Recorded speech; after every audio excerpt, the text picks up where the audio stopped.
वर्ष 10,191 में मानव जाति उन्नत अंतरिक्ष यात्रा करने में सक्षम है और ब्रह्मांड में सभी प्रकार के स्थानों का दौरा करती है। प्रत्येक ग्रह एक अलग राष्ट्र है जिसके घरों पर ड्यूक का शासन है, लेकिन वे सभी एक ही साम्राज्य का हिस्सा हैं। इन ग्रहों में से एक अराकिस है, जिसकी सतह बहुत कठोर रेगिस्तान से बनी है और इसमें मसाले का एकमात्र स्रोत है, एक दुर्लभ और मूल्यवान पदार्थ जो मानव जीवन शक्ति को बढ़ाता है और अंतरतारकीय यात्रा के लिए आवश्यक है। इस वजह से अराकिस को रेगिस्तान की परवाह किए बिना सबसे मूल्यवान ग्रह माना जाता है और सभी महान घराने इस पर शासन करना चाहते हैं। मसाला काटने वाले, जिन्हें स्थानीय लोग बाहरी कहते हैं, दिन की गर्मी से बचने के लिए रात के दौरान भूमि को उजाड़ने के लिए अराकिस आते हैं। इन बाहरी लोगों ने स्थानीय लोगों के साथ क्रूर व्यवहार किया है क्योंकि उन्होंने मसाले की आपूर्ति के लिए ग्रह को उपनिवेशित किया है। हरकोनिन परिवार कई साल पहले ग्रह पर आया था और वर्तमान में मसाला उत्पादन को नियंत्रित करता है, जिसने उन्हें सम्राट से भी अधिक अमीर बना दिया है। स्थानीय लोग, जिन्हें फ्रीमैन के नाम से जाना जाता है, मसाला काटने वालों को भगाने के प्रयास में हमेशा उन पर हमला करने की कोशिश करते हैं, लेकिन ये योद्धा कभी भी जीतने के लिए पर्याप्त मजबूत नहीं होते हैं। हालांकि एक दिन सम्राट एक फरमान भेजता है जो हरकोनेंस और उनके लोगों को ग्रह से बाहर निकाल देता है, लेकिन कोई नहीं जानता कि क्यों। इस बीच कलादीन में हाउस एटराइड्स की लेडी जेसिका और उनका बेटा पॉल नाश्ता कर रहे हैं। जेसिका चाहती है कि उसका बेटा बेने गेसेरिट नामक शक्ति का अभ्यास करे और उसे आवाज का उपयोग करने के लिए कहे, जिससे उसे लोगों के दिमाग को नियंत्रित करने की अनुमति मिल सके। पॉल उस पर इसका प्रयोग करने की कोशिश करता है और असफल रहता है, लेकिन जेसिका उसे याद दिलाती है कि इसे सीखने में वर्षों लग जाते हैं। वो ये भी पूछती है कि क्या उसने कोई सपना देखा है, और पॉल चेनी नामक लड़की के सपने के बारे में सोचता है, लेकिन वह झूठ बोलता है और कहता है कि नहीं। अपने भोजन के बाद पॉल को अराकिस के बारे में और अधिक पता चला, जो शक्तिशाली रेत के तूफानों और विशाल रेत के कीड़ों से ग्रस्त है। मसाले के लंबे समय तक संपर्क में रहने से स्वतंत्र लोगों को उनकी विशिष्ट नीली आंखें मिल गई हैं और वे मसाले को पवित्र मानते हैं। हालांकि सम्राट नाविकों को तारों की यात्रा में मदद करने के लिए मसाले का उपयोग करता है। कुछ समय बाद पॉल और उनके पिता ड्यूक लेटो ने परिवर्तन के दूत का स्वागत किया, जो सम्राट के आदेश के साथ आया था। हाउस एटराइड्स अराकिस का नियंत्रण लेगा और इसके प्रबंधक के रूप में काम करेगा। ड्यूक लेटो स्वीकार करता है और अपनी अंगूठी के साथ सौदे पर मुहर लगाता है। इसके बाद पॉल की मुलाकात हाउस एटराइड्स के तलवारबाज डंकन से होती है। पॉल ने डंकन से उसे और उसकी टीम के साथ अराकिस ले जाने के लिए कहा, लेकिन डंकन ने ये कहते हुए मना कर दिया कि उसका कोर्ट मार्शल किया जाएगा। पॉल ने डंकन को अराकिस के बारे में देखे गए पूर्व सपने के बारे में बताया और समझाया कि उसने देखा है। डंकन स्वतंत्र लोगों के साथ और युद्ध में मर रहा है। हालांकि डंकन अभी भी नहीं कहता है क्योंकि वो सपनों में विश्वास नहीं करता है। हार मानने से इनकार करते हुए पॉल डंकन के साथ जाने की अनुमति मांगने के लिए लेटो से मिलने जाता है, लेकिन लेटो ने भी मना कर दिया क्योंकि जब परिवार अराकिस पहुंचे तो पॉल को उसके साथ होना चाहिए। उसे डर है कि युद्ध होने वाला है, इसीलिए उसने स्वतंत्र लोगों के साथ गठबंधन बनाने की कोशिश करने के लिए डंकन को एक टीम के साथ आगे भेजा। बाद में पॉल हाउस एटराइड्स के वार्ममास्टर गुर्नी के साथ तलवार से लड़ने का प्रशिक्षण लेता है, जो गुस्से में है क्योंकि पॉल प्रशिक्षण को गंभीरता से नहीं लेता है और उसे युद्ध में मजबूर करता है।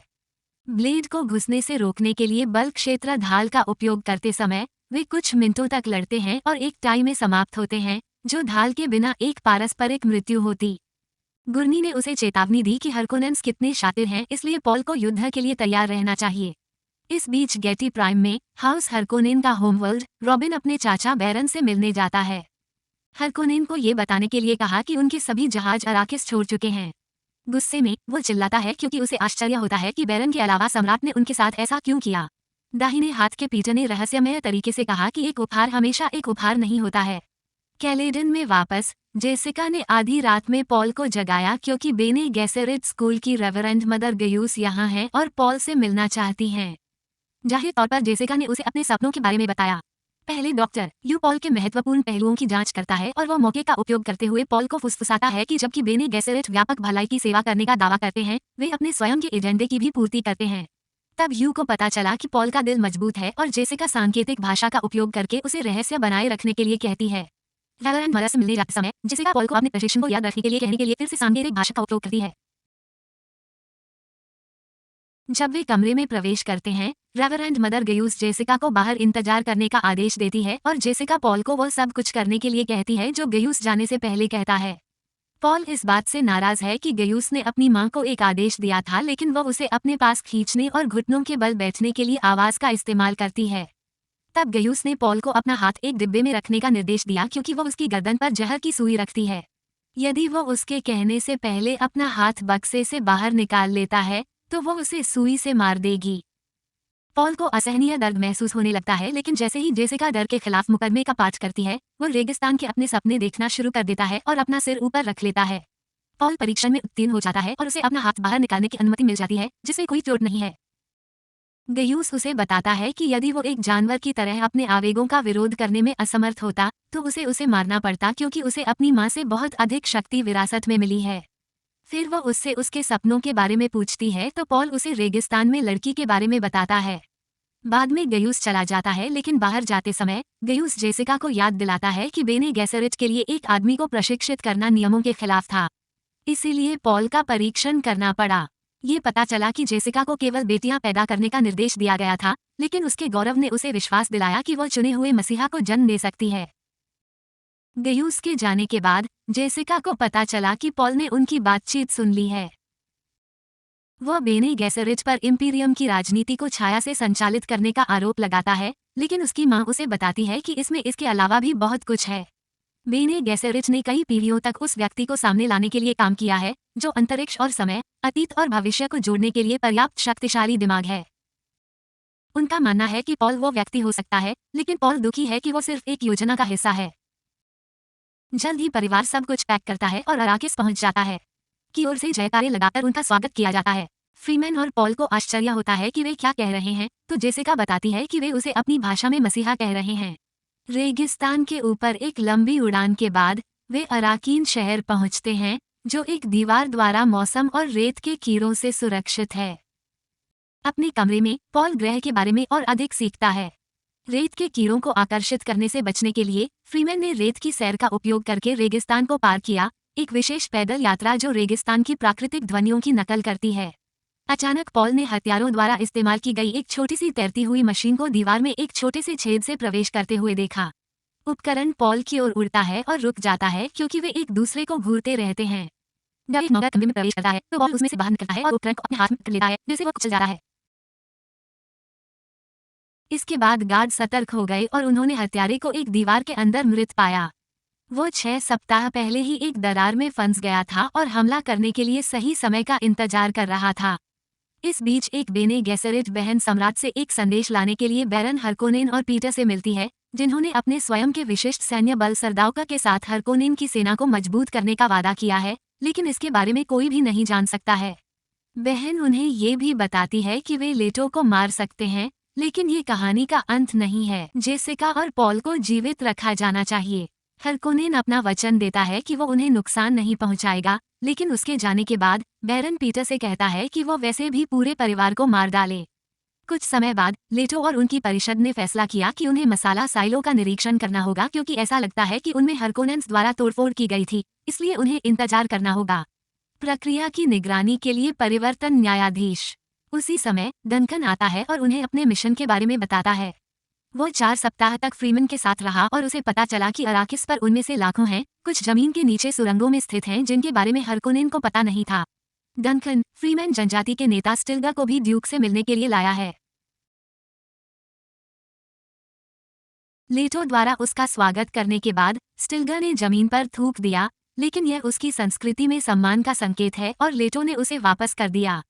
स्टिल्गा उन्हें बताता है कि वे बाहरी लोग हैं जो मसाला लेते हैं और बदले में कुछ नहीं देते हैं, इसलिए लेटो ने जवाब दिया कि वह जानता है कि फ्रीमैन को नुकसान हुआ है और वादा करता है कि उसके लोग उन्हें अकेला छोड़ देंगे। स्टिल्गा इसे सम्मानजनक मानता है और जाने के लिए मुड़ता है, लेकिन पॉल उसे रुकने के लिए कहता है। अफसोस की बात है कि स्टिल्गा रुक नहीं सकता, लेकिन वह पॉल को अपनी भाषा में बताता है कि वह उसे पहचानता है। इसके बाद डंकन ने उन्हें फ्रीमैन से उधार ली गई कुछ तकनीक दिखाई, जिसमें एक पैरा कंपास भी शामिल है, जो चुंबकीय हस्तक्षेप के बावजूद दिशा बता सकता है। कुछ समय बाद लेटो और उसके लोग चेंजर काइंस के न्यायाधीश से मिलते हैं और उसके रवैये के कारण उसे गार्डों द्वारा लगभग मार डाला जाता है। वो ये सुनिश्चित करने के लिए कि वे पहने हुए स्टिलसूट का निरीक्षण करती हैं कि वे अच्छी स्थिति में हैं, अन्यथा वे रेगिस्तान में जीवित नहीं रह पाएंगे। अचानक काइंस ने नोटिस किया कि पॉल किस तरह अपने जूते गैर मानक अंदाज में पहन रहा है और पूछता है कि उसे ऐसा करना किसने सिखाया, लेकिन वो कहता है कि यह सही तरीका लगता है।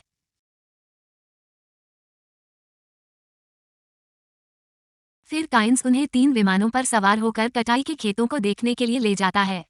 एक कटाई करने वाला ट्रॉलर सतह से मसाला इकट्ठा कर रहा है, जबकि एक स्पॉटर रेत की लहरों की तलाश में है जो कृमि गतिविधि का संकेत देती हैं।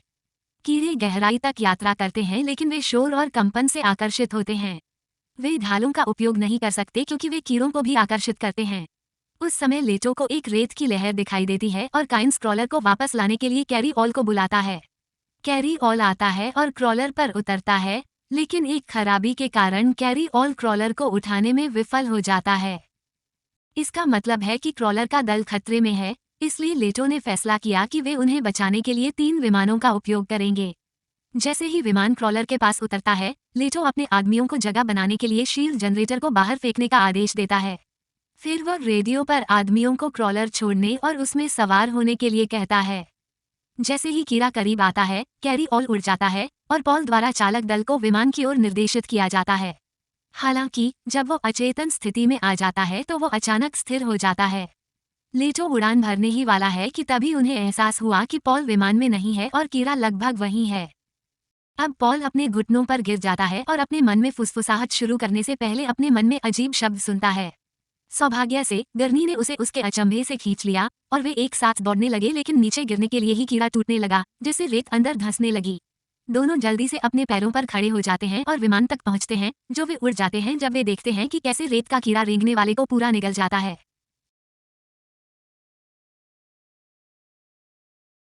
बेस पर वापस लेटो काइंस से कहती है कि उसे यह एहसास होना चाहिए कि हॉकोनेंस ने यह सुनिश्चित करने के लिए उनके लिए दोषपूर्ण उपकरण छोड़े थे कि वे विफल हो जाएं, लेकिन वह कहती है कि कैरी ऑल केवल पुराना था।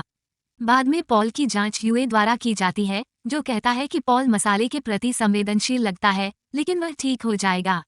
यूए के जाने के बाद पॉल जेसिका को बताता है उसे कोई एलर्जिक प्रतिक्रिया नहीं थी, उसे वास्तव में एक दृष्टि थी। उन्होंने रेगिस्तान, युद्ध और यहाँ तक कि चांदी को चूमने के बारे में जो देखा उसका वर्णन करते हुए कहा कि यह भ्रमित करने वाला था, क्योंकि उन्होंने वही देखा जो उन्होंने सोचा था कि यह उनकी मृत्यु है, लेकिन ऐसा नहीं हुआ। वो ये भी कहता है कि वह जानता है कि जेसिका गर्भवती है, जिससे उसे झटका लगा क्योंकि उसे अभी इसके बारे में पता चला था। इस बीच सेल्यूकस ओकुन्स ग्रह पर सरदौकस सेना पीटर की निगरानी में प्रस्थान करने के लिए तैयार हो रही है।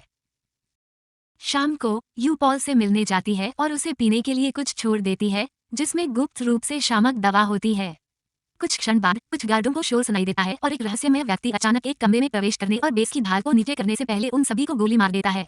लेटो जाग जाता है और उसे एहसास होता है कि कुछ गड़बड़ है, इसलिए वह जांच करने के लिए अपना कमरा छोड़ देता है। जब उसे एक शव मिलता है तो वह सुरक्षा को फोन करने की कोशिश करता है, लेकिन कोई प्रतिक्रिया नहीं मिलती है। अपनी ढाल को सक्रिय करने के बाद वो शव को चारों ओर घुमाता है और एक नौकर को उसके सीने में खंजर से देखता है। उसी समय अंधेरे से एक जहर का तीर निकलता है, जो लेटो की ढाल को भेदता है और उसे बेहोश कर देता है। तभी रहस्यमय आकृति वाला व्यक्ति बाहर आता है और अपना यूए बताता है। जल्द ही गुर्नी भी जाग जाता है और उसे पता चलता है कि ढालें नीचे हैं।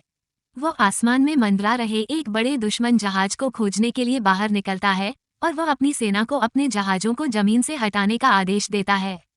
जैसे ही दुश्मन सेना बेस पर बमबारी करती है, हर जगह विस्फोट होने लगते हैं और विमान भेदी हथियारों से जवाबी फायरिंग होती है।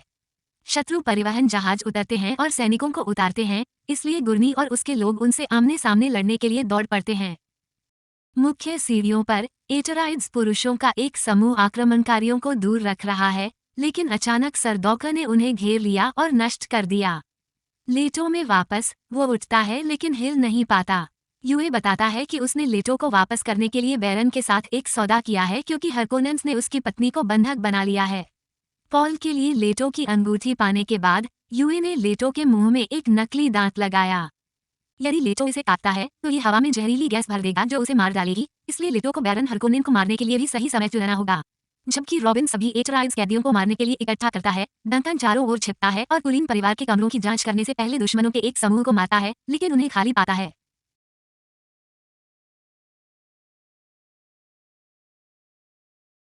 वो तुरंत बाहर भागता है और अपने रास्ते में आने वाले किसी भी दुश्मन को तब तक मारता है जब तक वो एक विमान में भागने में सफल नहीं हो जाता। इस बीच ये पता चला कि पॉल और जेसिका का अपहरण कर लिया गया है और उन्हें एक विमान में ले जाया जा रहा है।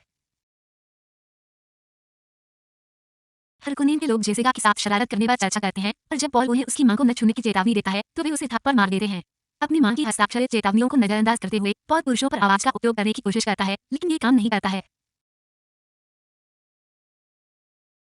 सैनिकों ने फैसला किया कि वे रेगिस्तान में काफी दूर हैं, इसलिए वे पॉल को बाहर फेंक देंगे और हताश जेसिका पॉल को सही पिच का उपयोग करने का संकेत देती है। ध्यान केंद्रित करते हुए पॉल फिर से आवाज का उपयोग करता है और इस बार यह काम करता है। सैनिक ने जेसिका का मुंह हटा दिया, जिससे उसे अपनी आवाज का उपयोग करके अन्य सभी सैनिकों को मारने और उसे रिहा करने की अनुमति मिल गई। फिर वो उसे भी मार देती है और अपने बेटे को मुक्त करा लेती है। जल्द ही विमान रेगिस्तान में उतरता है, लेकिन दुश्मन उसे दूर से ही पनडुब्बी बना देता है, इसलिए पॉल और जेसिका केवल ये देख सकते हैं कि दूर से शहर कैसे जल रहा है। फिर उन्हें यू के एक नोट के साथ एक उत्तरजीविता किट मिलती है जिसमें लिखा होता है कि इस किट में एथराइज बीकन है। पॉल को अपने पिता की अंगूठी भी एक तंबू में मिली। कुछ समय बाद लेटो बैरन हरकोनेन की उपस्थिति में जागता है। यू भी आता है और अपनी पत्नी को मुक्त करने के लिए कहता है, लेकिन बैरन तैरता है और मार डालता है। तब हरकोनेन ने लेटो को बताया कि उसका परिवार मर चुका है और उसका घर गिर गया है, जिससे लेटो कानाफूसी करने लगा। बैरन अपनी ढाल को सक्रिय करता है और उसे बेहतर ढंग से सुनने के लिए झुक जाता है और लेटो जहरीली गैस को छोड़ने के लिए नकली दांत को काटता है। कई गार्ड मर जाते हैं जबकि कुछ बाहर भाग जाते हैं और दरवाजा बंद कर लेते हैं। बाद में सुरक्षात्मक सूट पहने लोग कमरे में प्रवेश करते हैं और पाते हैं कि बैरन छत पर जीवित है। डंकन में वापस वो अपना विमान उतारता है और काइंस को ढूंढता है और उन्हें चेतावनी न देने के लिए उस पर चिल्लाता है, लेकिन काइंस का कहना है कि वो एक न्यायाधीश है और उसे तटस्थ रहना चाहिए। हालांकि डंकन बताते हैं कि हाउस एटराइड्स को मरने के लिए अराकिस भेजा गया था, इसलिए यहाँ कोई तटस्थता नहीं है। बाहर रेगिस्तान में पॉल और जेसिका तंबू में छिप जाते हैं जबकि एटराइड्स बीकन नियमित रूप से बजता रहता है। पॉल गलती से कुछ मसाला सोख लेता है और उसे चांदी की एक और दृष्टि मिलती है जो उसे एक महान लड़ाई दिखाती है जिसमें पॉल पूर्ण सूट में लड़ रहा है और उसकी नीली आंखें हैं। अचानक वह उत्तेजित हो जाता है जब वह जेसिका को बताता है कि वह पूरे ब्रह्मांड में फैलते एक पवित्र युद्ध को देखता है जो एटराइड्स बैनर के तहत लड़ा गया है। जब जेसिका उसे शांत करने की कोशिश करती है तो वह गुस्से में प्रतिक्रिया करता है और उसे बताता है कि बेने गेसेरिट ने उसे एक सनकी बना दिया है। वह फिर से कोशिश करती है और उसे गले लगाने में सफल हो जाती है क्योंकि वह कहता है कि वह जानता है कि उसके पिता मर चुके हैं। अचानक बीकन उन्हें किसी आगामी घटना के बारे में सचेत करता है, इसलिए दोनों तंबू छोड़ देते हैं जो रेत से ढका हुआ है। पहले तो उन्हें लगा कि चूहे ने अलार्म बजा दिया है, लेकिन उसी समय डंकन और काइंस के साथ एक विमान उतरता है और डंकन पॉल के लिए घुटने टेक देता है क्योंकि वह उसे ड्यूक कहता है। अंततः वे एक पुराने पारिस्थितिक परीक्षण स्टेशन पर पहुंचते हैं जहां वे आने वाले तूफान से छिप सकते हैं। पॉल काइंस को बताता है कि महान सदनों को ठीक वही डर है जो एटराइड्स के साथ हुआ था और केवल एक साथ मिलकर ही उन्हें साम्राज्य के खिलाफ मौका मिलता है।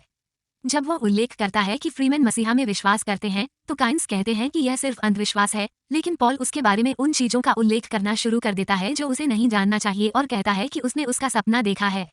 वो ये भी कहते हैं कि सम्राट के रूप में वो अराकिस को स्वर्ग बना सकते हैं। उसी समय दुश्मन को स्टेशन मिल जाता है और उनके और फ्रीमैन गार्ड के बीच लड़ाई शुरू हो जाती है। डंकन शोर सुनता है और हॉल में लड़ाई देखने के लिए दरवाजा खोलता है, इसलिए वह लड़ाई में शामिल होने के लिए बाहर जाने से पहले पॉल को सलाम करता है और अपने पीछे दरवाजा बंद कर लेता है। डंकन अद्भुत कौशल के साथ लड़ता है और कुछ लोगों को मार गिराता है, लेकिन दुख की बात है कि उसकी संख्या कम हो जाती है और अंततः वह गिर जाता है। इस बीच काइंस पॉल और जेसिका को पिछले दरवाजे से अपने पीछे ले जाती है। दुश्मन सैनिक बंद दरवाजे से गोलीबारी करते हैं, इसलिए तीनों को भागते समय हमले से बचना पड़ता है। अचानक डंकन को पता चलता है कि वह जीवित है और सैनिकों पर हमला करता है, जिससे उसके दोस्तों को हमेशा के लिए मरने से पहले भागने का मौका मिल जाता है। एक बार बाहर जाने पर काइंस ने पॉल और जेसिका को विमान से भागने के लिए कहा और पॉल को सलाह दी कि तूफान के बीच कैसे उड़ान भरी जाए और फ्रीमैन को कैसे खोजा जाए। दुख की बात है कि उसके आने की भी कोई गुंजाइश नहीं है। जैसे ही दोनों उड़ जाते हैं, काइंस एक थंपर लगाती है जो रेत के कीड़ों को आकर्षित करने के लिए कंपन भेजता है जिस पर वो सवारी करना चाहती है। दुर्भाग्य से सरदाउका सैनिकों ने उसे ढूंढ लिया और मार डाला, लेकिन मरने से पहले वह जमीन पर पटक देती है। रेत का कीड़ा जल्द ही आता है और उन्हें निगल जाता है। इस बीच दुश्मन पॉल और जेसिका का पीछा करता है और उन पर मिसाइलें दागता है, लेकिन पॉल रेत के तूफान में उड़ जाता है और मिसाइलें अब उन्हें ट्रैक नहीं कर पाती हैं। हालांकि तूफान ने विमान को नुकसान पहुंचाना शुरू कर दिया, इसलिए जेसिका ने डर के खिलाफ मुकदमे का पाठ किया और पॉल के पास एक दृष्टि थी जो उसे जाने देने के लिए कह रही थी। पॉल नियंत्रण छोड़ देता है और तूफान को विमान का मार्गदर्शन करने देता है, लेकिन जब वे बाहर निकलते हैं तो पंख गिर जाते हैं और वे क्रैश लैंडिंग करते हैं। शुक्र है कि वे बच गए और स्टिल सूट पहनने के बाद वे फ्रीमैन को खोजने के लिए भटकने लगे। जब वे आराम करने के लिए रुकते हैं तो पॉल को चेनी का एक और दर्शन होता है जो उसे अपने डर का सामना करने के लिए कहता है। वो सपने में एक और फ्रीमैन को भी देखता है जो उसे बताता है कि उसे बहुत कुछ सीखना है। डंकन के पैराकम्पास का उपयोग करते हुए पॉल और जेसिका चलते रहते हैं और पॉल जेसिका को कीड़ों को आकर्षित करने से बचने के लिए रेत पर चलना सिखाता है। कुछ क्षण बाद वे गलती से ड्रम रेत पर पैर रख देते हैं जिससे शोर होता है और एक कीड़े का ध्यान उस ओर जाता है।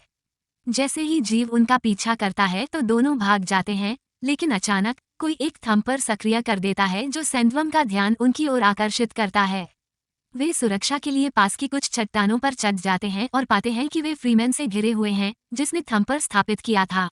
स्टिल्गा उनमें से एक है और अपने लोगों से कहता है कि पॉल को न छुएं। हालांकि जेमिस का कहना है कि लड़का कमजोर दिखता है और अगर उसे बचाने की जरूरत है तो वो मसीहा नहीं हो सकता। स्टिल्गा बताते हैं कि पॉल युवा है और उनके तरीके सीख सकता है, लेकिन जेसिका बहुत बूढ़ी है और उनके साथ नहीं आ सकती। फ्रीमैन तुरंत हमला करता है, लेकिन जेसिका एक महान योद्धा है और उसने स्टिल्गा के गले पर चाकू रखकर उसे पकड़ लिया। फ्रीमैन पीछे हट जाता है और जेसिका स्टिल्गा को जाने देती है, जो स्वीकार करता है कि वे दोनों आ सकते हैं। अचानक पॉल को एक आवाज सुनाई देती है और पता चलता है कि चेनी वहां है और उससे कहती है कि उसे विश्वास नहीं है कि वो मसीहा है। उन्हें आगे बढ़ना चाहिए, लेकिन जेमिस अचंबियों को अपने साथ ले जाने और चुनौतियों पर आपत्ति जताता है। जेसिका एक लड़ाई के लिए। स्टिल्गा का कहना है कि जेमिस किसी पुजारी को चुनौती नहीं दे सकता, इसलिए जेमिस पूछता है कि उसके नाम पर कौन लड़ेगा। पॉल स्वयं सेवक। जैसे ही वे युद्ध की तैयारी करते हैं, पॉल को एक और दृष्टि आती है कि वो हार रहा है, जबकि एक आवाज ये कहती है, मसीहा के पुनरुत्थान के लिए पॉल को मरना होगा। चेनी आती है और पॉल से कहती है कि वह चाहती है कि वह सम्मान के साथ मरे, इसलिए वह उसे कीड़े के दांतों से बना एक ब्लेड उधार देती है। फिर पॉल और जेमिस लड़ने लगते हैं। पॉल को तुरंत फायदा होता है और वह जेमिस के गले पर अपना ब्लेड रख देता है और उसे झुकने के लिए कहता है क्योंकि उसने पहले कभी किसी को नहीं मारा है। स्टिल्गा का कहना है कि कोई परिणाम नहीं निकलेगा और उनमें से एक को मरना ही होगा। जेमिस क्रूरता से लड़ता है, लेकिन बार बार पॉल उसे मारे बिना उस पर हावी हो जाता है। जब एक दृश्य अचानक पॉल के दिमाग पर हावी हो जाता है तो जेमिस उसे नीचे गिरा देता है। हालांकि पॉल अंततः अपनी नियति को स्वीकार कर रहा है और एक जानलेवा हमला करने के लिए उठ खड़ा हुआ है। बाद में स्टिल्गा का कहना है कि पॉल अब उनमें से एक है, जबकि जेसिका जोर देकर कहती है कि पॉल को ग्रह से बाहर जाने की जरूरत है। हालांकि पॉल इस बात से असहमत हैं और कहते हैं कि उनके पिता अराकिस में मसाले या धन के लिए नहीं, बल्कि स्वतंत्र लोगों की ताकत के लिए आए थे। वो कहता है कि उसकी अपनी सड़क रेगिस्तान की ओर जाती है और यदि स्वतंत्र लोगों के पास उन्हें होगा तो वे आएंगे। जैसे ही समूह रेगिस्तान की ओर बढ़ता है, पॉल और जेसिका एक स्वतंत्र व्यक्ति को हुक का उपयोग करके सैंडवर्म की सवारी करते हुए देखते हैं। तब चेनी ने पॉल से कहा कि यह तो केवल शुरुआत है। सदस्यता लेना और सूचनाएं चालू करना सुनिश्चित करें ताकि आप इस तरह के और वीडियो देख सकें। देखने के लिए धन्यवाद।